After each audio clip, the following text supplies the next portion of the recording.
आणि विधानसभेसाठी ठाकरे गटाचा प्लॅन आता ठरला। ठाकरे गट विधानसभेला कोणत्या जागा लढवणार याबाबत चर्चा झाली आहे। बैठकीनंतर ठाकरे गटाच्या संजय राऊत यांनी ही माहिती दिलेली आहे।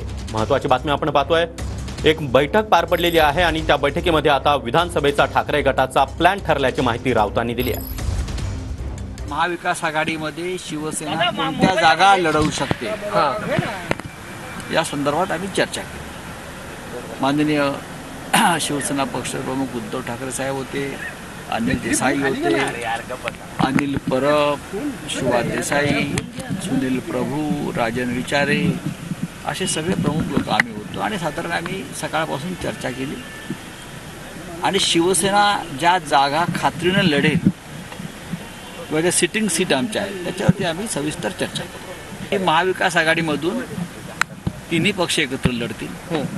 तिन्ही पक्षांनी आपापल्या जागा ज्या आहेत जिथे लढणार आहोत त्या संदर्भात आता अभ्यास केला पाहिजे, चिंतन केलं पाहिजे आणि मग आम्ही एकत्र बसू, हे आमचं ठरलं। उद्धव ठाकरे आमचा अभ्यास पक्का आहे, आमचा अभ्यास पूर्ण झाला।